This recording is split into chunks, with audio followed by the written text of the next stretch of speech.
All right, and we are back here on the GSMC Sports Podcast. And for the second part of the show, we're going to talk more about the Mavericks, as well as talking about the college basketball games from last night that got us started with the March Madness tournament. We did talk about the Mavericks yesterday. We talked about, the fans continuing to chant, "Fire Nico," Nico Harrison, and now I didn't know this until I was in my production meeting, but it's possible the Mavericks could even forfeit games because they can't field a full team. Dealing with a ton of injuries, of course, we went over it. Kyrie Irving's out for the year. Anthony Davis, who actually will be returning soon, he's going to be playing games in the G League to get back. But he's been out with injury. Derek Lively's been out. Daniel Gafford. They recently got P.J. Washington back. Dante Exum, who's playing a ton of minutes for them, he broke his hand, so he's out. Kai Jones, Jaden Hardy. They're just missing a ton of guys. But they only have exactly 8 players right now. And if the Mavericks can't field the full team, if they don't have at least 8 healthy players, they could forfeit games. And they can't sign another player to a standard contract until April 10th. They can waive a player on an expiring contract on the same date, but it's possible they could forfeit games. It has been, we talked about this yesterday, and we've talked about this, since I started doing the sports podcast, but what a disaster this stretch has been. And I wanted to see what this team was going to look like, post Luka with everybody healthy. But you never got that.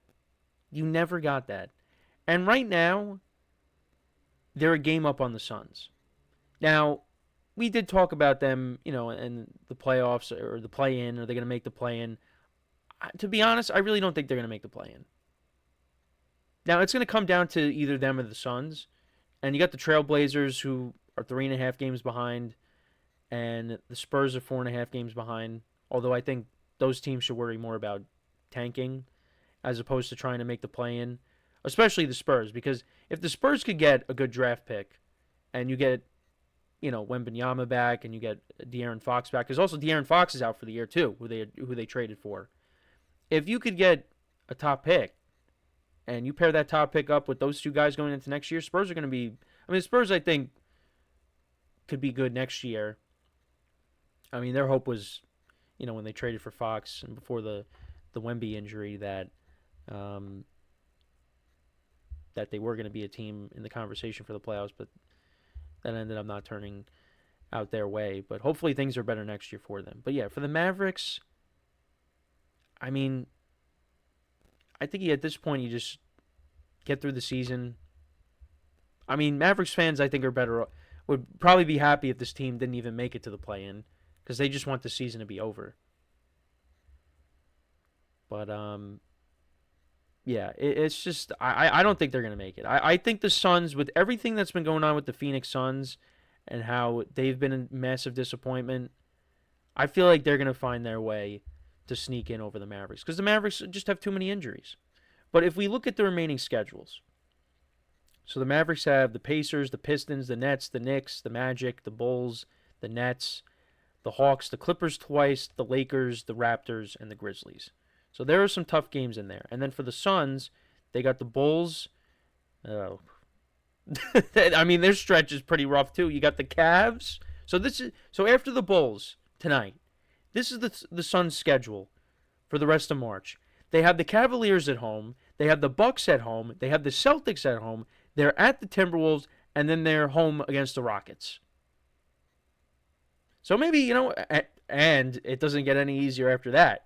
Then you got the Bucks again on the road, the Celtics on the road, the Knicks on the road, and maybe Jalen Brunson will be back, but still, home against the Warriors, home against the Thunder, home against the Spurs, maybe you win that, and then you're at the Kings.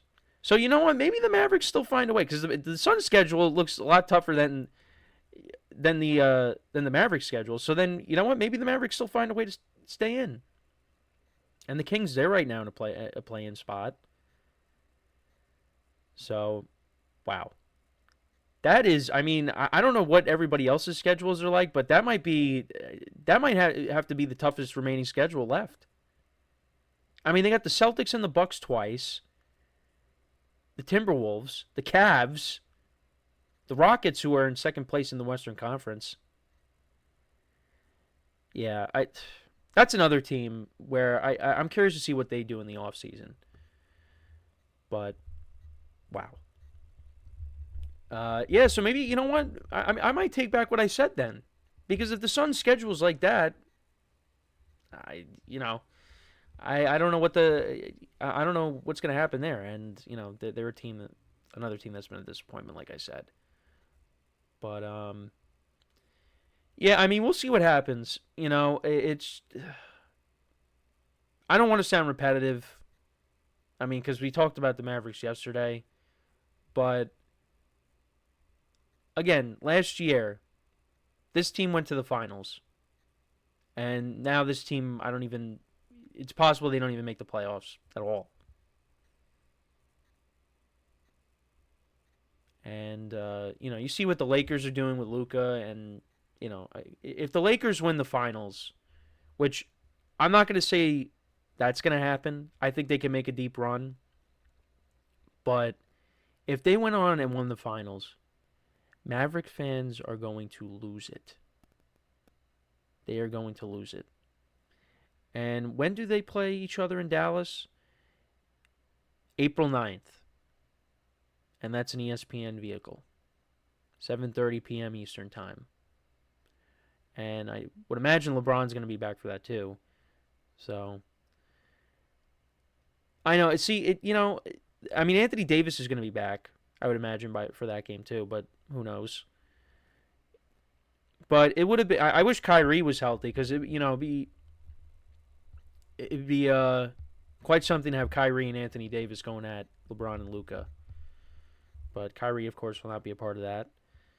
So, but to look at the NBA standings right now, so it is jam packed in the Western Conference.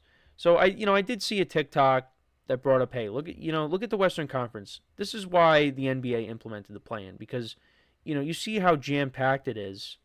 Like the Clippers and the Timberwolves, they're right behind the Warriors, who are the 6th seed. But then you have the Kings and the Mavericks, and the 10th seed might change. But you look at the seeds 2 through 6. I mean, the Warriors are 3.5 games back of the Grizzlies and the Lakers. Lakers could slide down to the 5. The Nuggets and the Rockets are both tied for the 2 seed, and the Lakers and the Grizzlies are 1 game back of them. So it's really jam packed there. But then you look over at the Eastern Conference, right? And all these teams, they don't deserve to make it. You got the Heat and the Bulls, who are both 10 games under 500, and they're going to make the play-in. Every team right now in the play-in has a losing record. The Hawks are 33 and 36. The Magic are 32 and 37, and then you got the Bulls and the Heat. And then that's why people are saying you got to get rid of the play-in. But even without the play-in, you would still have teams with a losing record. So, but yeah, we are nearing the end of the NBA season. Only a few more weeks.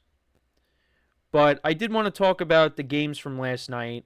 So the first game was entertaining. First game was close between St. Francis and Alabama State. Alabama State won 70-68 off of a Hail Mary pass towards the end. And I give St. Francis credit because they were a team that had a losing record in this. So, if your team has a losing record and you win your conference tournament,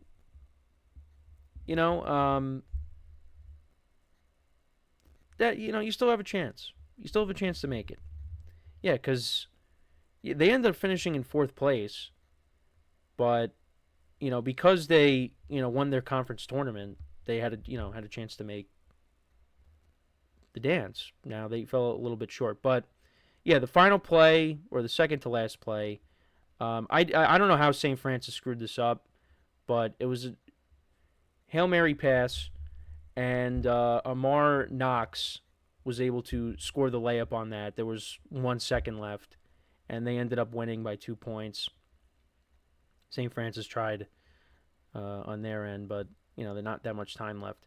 But yeah, no, St. Francis was up. They were up by a decent amount. They were up by 9 towards the end of the first half, but then it ended up being a 5 point deficit at the end of the first half. But then Alabama State, they came back. I mean, St. Francis, for the most part, was winning the game, but they came back. They won. Leading scorers for the game, for St. Francis, you had Cranford Jr., he had 18 points. And then for Alabama State, it was Amar Knox.